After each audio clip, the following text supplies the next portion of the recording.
Thank you for joining us for Melissa Whitaker's Sales Insights.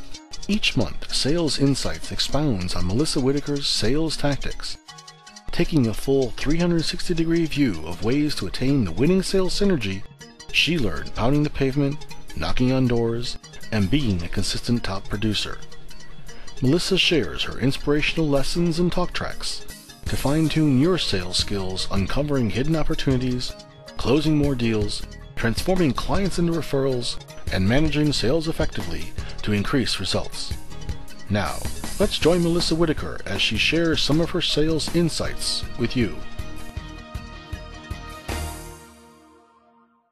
Melissa, sales is all about achieving goals, but do most salespeople set their own goals? Unfortunately not. Studies show that 65% of people do not set goals. That might be shocking to most people, but it's a very large number. But the next study that they also show is 32% of people do set goals, but they say that most people say, oh, you know what, I've got it in my head. I don't really have a plan of how I'm going to get there, but I have ideas of what I'd like to accomplish. And then the third statistic that is even more shocking, I guess, is that only leaves us with 3% of people who set goals and also write them down. That's a key thing. They write them down and they have a plan. So if you're looking at that, 35% of people are really the only ones really even starting to have goals, but only 3% write them down and have a plan. So a small percentage set goals, but why is it so important to set goals? Well, studies show that people who set specific goals in their life reach much higher levels of success than others that don't. So to relate it back to the last question, there's only 3% of people who actually write them down and have a plan. So it should be no surprise to people that those 3% of people have the highest, most successful track record. Melissa, are there success factors in goal setting? Absolutely. There's 11 key steps that I tell people that they should be considering and implementing when they're setting goals. The first one, number one, is just to set goals to begin with. Set goals. Most people have no idea what they want in their life or where they're going. I'm sure you've heard the saying, if you do not know where you're going, you usually end up somewhere else. When I first read that or came across that, I kind of started chuckling. It's pretty true. In this day in life, we have so many people who are so frustrated, maybe even with this economy, of their status of where they're at in life. But the reality is they might not even know where they really would rather be. So number one is setting goals. Be clear on what you want. The second one is be specific. An example of this would be instead of saying, I would like to buy a new house, be specific on what you want. I would like a house with brick on the outside, or I would like a house with 2,000 square feet, or some people say 3,000 square feet. I'd like this many bathrooms. I'd like this many bedrooms, and so on and so on. Another example that a lot of people will come across most often is people will say, oh, they set New Year's resolutions and say, I want to lose weight. But they really don't define that. So you need to be more specific. I would like to lose 15 pounds, by a certain time frame or something. So you need to be specific on how much exactly do you want to lose. So number two, be specific. Number three, which tailors right into that, is determine your time frame. If you have a time frame, like let's say you want to lose that 15 pounds, when do you want to lose it by? Within 6 months.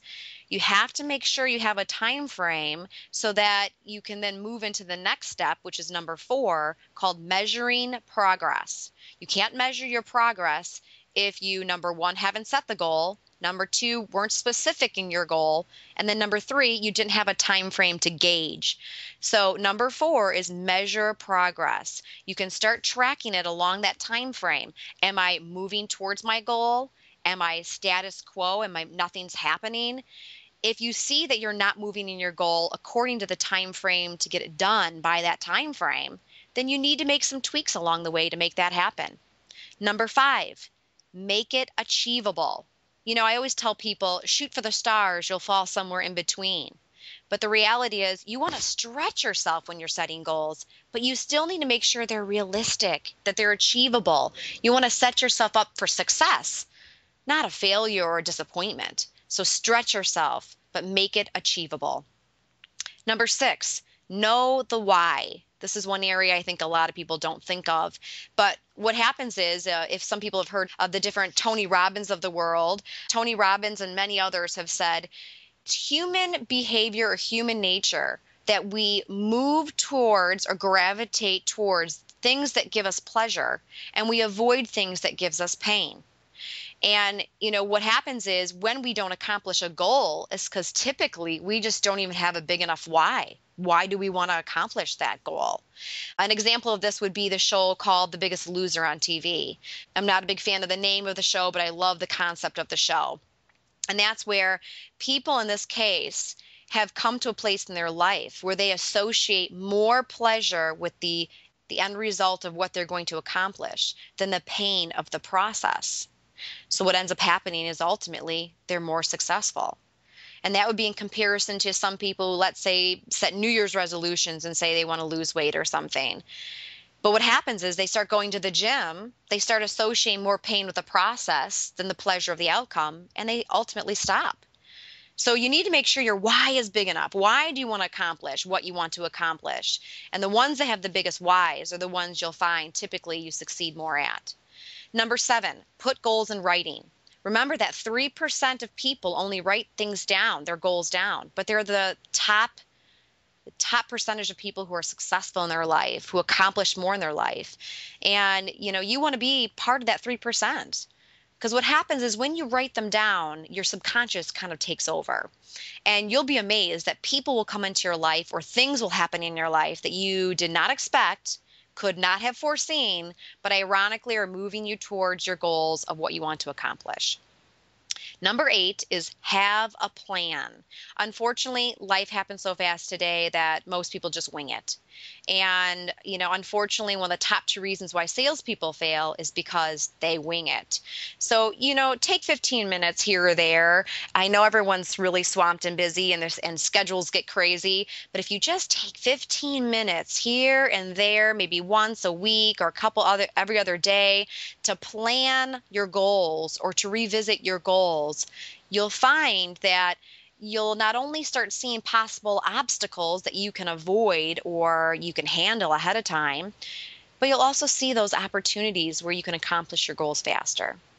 Number 9, have a positive attitude. It matters. It matters. I guarantee you that in life, most people who are successful tend to also have a charismatic, positive attitude. So kind of open your eyes. Take a look at that. See what you see and if that resonates or that you see the same results that I have seen.